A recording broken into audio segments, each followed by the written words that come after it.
아래로 내립니다. 당겼다가 내리고 당겼다가 내려주고를 반복합니다. 그리고 만일 공간이 있다면 일어서서 벽을 마주보고 팔굽혀펴기를 해줍니다. 이때 이 발꿈치가 땅에서 떨어지지 않도록 하는 것이 중요합니다.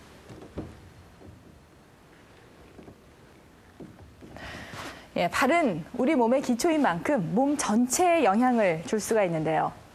망가진 발로 인해서 몸 전체가 흔들릴 수 있다는 점 잊지 마시기 바랍니다.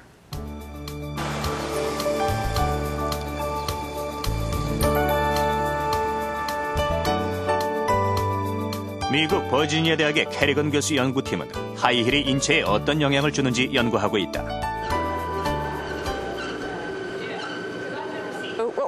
우리는 여기서 걷기에 대한 실험을 하는데요. 이 방 곳곳에 카메라가 설치되어 있습니다. 그리고 이 러닝머신에는 몸 전체에 가해지는 압력을 측정하는 특수 장치가 부착되어 있습니다.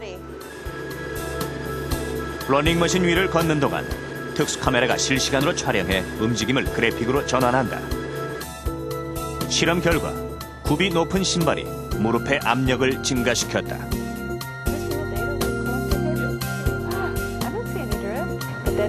이 부분이 무릎 관절이고 계속 움직이는 이 노란 선은 몸에 미치는 압력을 의미합니다. 바로 이 노란 선 말이죠. 이거 보이시죠? 노란 선은 우리 몸에 미치는 무게를 나타냅니다.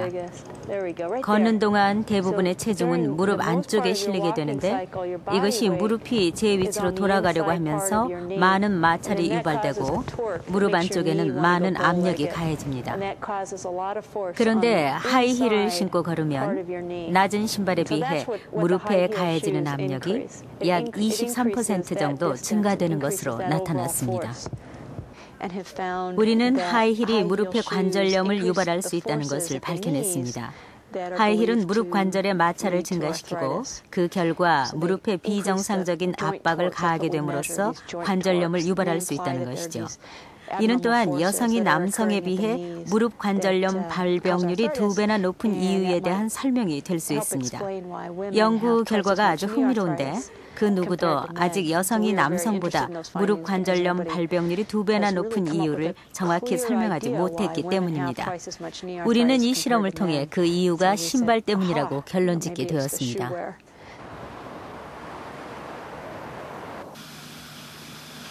55살의 주부 임명선 씨.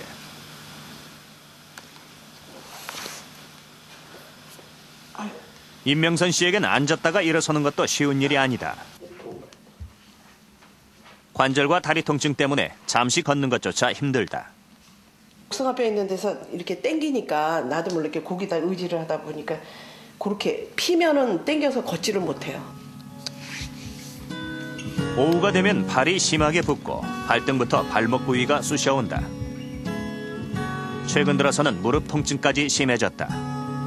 어떻게 표현을 할 수가 없어요. 저 혼자만의 통증이기 때문에 그게 어떻게 너무 아파요. 어떻게 표현 못할 정도로. 임명선 씨의 상태를 진단하기 위해 병원을 찾았다. 고기는 안 아파. 발목과 무릎에 관절염 증상이 나타났다. 좀 참을만 해요. 어우, 고기. 그러나 발목과 무릎 통증의 원인은 다른 데 있었다. 저 환자분은 사실 체중이 과다인 이유 때문에 힘줄, 아치를 잡아줘야 되는 아주 중요한 힘줄이 망가지기 시작을 했습니다. 그래서 천천히 한 30, 40대 이후부터 전에 평발이 없다가 이제 후천적으로 평발이 나타난 그런 경우고요. 그리고 지금 아치가 내려가는 정도는 거의 제가 1도, 2도, 3도로 나누게 돼 있는데 그 중에서 3도 근처에 가 있는 그런 정도, 상당히 심한 후천적 평발을 갖고 있는 분이고요. 서보세요. 그냥 그렇게 했어요. 쭉 완전히 얘가 떨어졌잖아요. 거의 이쪽에 이제 아치 떠 있는 부분이 있어야 되는데 이게 좀 가라앉아서 이게 땅이 닿아요 거의. 그러니까 이게 땅이 따니까 무릎이 축이 돌고 내려가는 거 보면서 이렇게 돈다고요. 이렇게 이게 돌면 엉치가 반대로 돌게 돼 있어요. 지하철 같은데 이렇게 잡고 있는데 이렇게 휘어서 잡으면 어떻게 돼요? 그죠? 온몸이 다 아플 거 마찬가지로 그렇게 되고 하루에 뭐 보통 우리 걷는 걸음걸이가 뭐 7,000보 이상 걷는데 이렇게 불편 작용으로 걸으니까 관절도 한 곳으로 마모가 되고 무릎, 엉덩이, 허리 쪽에 다른 문제를 야기시킬 수 있습니다. 보행의 결정적인 역할을 하는 발. 발은 걸을 때 지면과 부딪히면서 생기는 충격을 완화시켜준다. 그러나 이 역할을 제대로 하지 못하면 관절과 척추에 충격이 그대로 전해진다.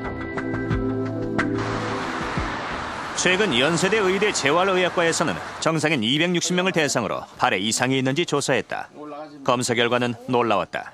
저희가 그 근래에 이제 병원에 많이 발 아픈 사람 찾아오기 때문에 정상이라고 생각하는 사람 260명을 조사를 해봤는데 260명 중에 한 28%가 발의 그 피로도라든지 통증을 호소했고요.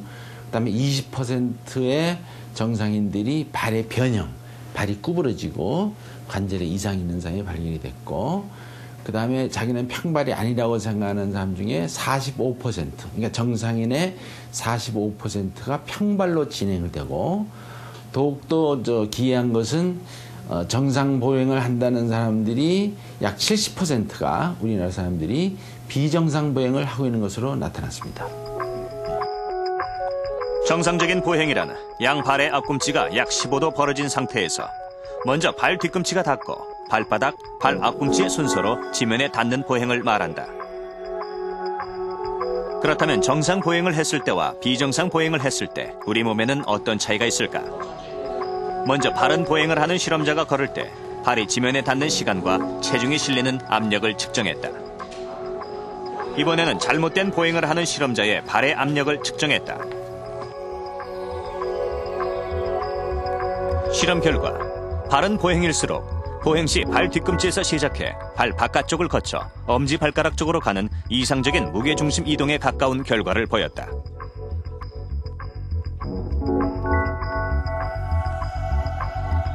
발이 지면에 닿는 시간도 잘못된 보행이 더 짧고 발이 받는 압력은 높아 충격이 크다. 걸을 때 힘이 덜 드는, 즉 에너지 소모가 적은 보행이 정상 보행이거든요. 그러기 위해서는 뒤꿈치, 발바닥, 뒤꿈치 떨어지고 앞꿈치 떨어지는 3박자내지 4박자 보행이 정상적인 보행이에요. 그것이 충격을 최소화시킵니다. 발에 들어오는 충격을 최소화시켜서 무릎이나 허리나 목으로 그 충격을 흡수 완화시키는 데 중요하죠. 자, 왼발, 직접 거리로 나가 시민들이 올바른 보행을 하는지 조사해봤다. 대부분 맨발 상태에서는 올바른 보행을 했다. 문제는 신발을 신었을 때다. 볼이 좁은 신발을 신는 경우 잘못된 보행뿐 아니라 다른 이상도 나타났다. 무릎이랑 허리가 안 좋아서 병원 좀 오래 다녔어요. 무릎이 시리고요. 허리가 끊어질 것 같았어요. 통굽을 신은 참가자도 마찬가지였다.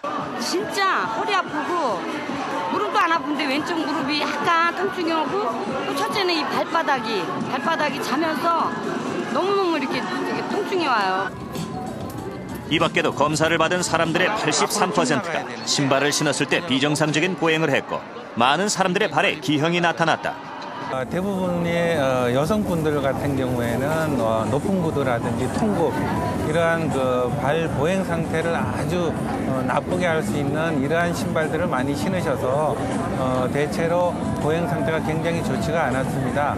그다음에 이제 젊은 그 청년들은 또 운동화라든지 이런 부분들을 너무 크게 신는다든지 헐겁게 신는 경우가 있어서 또 신발이 오히려 발의 그 보행을 억제하거나 방해할 수 있는 이러한 그 청년들이 여러 명 있었습니다. 처음에는 발을 보호하기 위해서 신었던 신발. 그러나 어느새 신발은 발을 위협하는 존재로 변해버렸다. 그렇다면 어떤 신발을 신어야 하는 것일까? 뉴욕 족보의대에서는 오래전부터 몸에 좋은 신발을 연구해왔다. 물론 구두 굽은 최소한 낮은 신발이 좋습니다. 그리고 신발 모양이 자신의 발 모양과 일치해야 하고요. 그리고 그냥 신는 신발보다는 구두끈이 있는 신발이 발이 앞으로 쏠리는 것을 막아줍니다. 또한 신발의 뒤꿈치 부분이 단단해서 발 뒤꿈치가 돌아가는 것을 막아주는 신발이 좋습니다.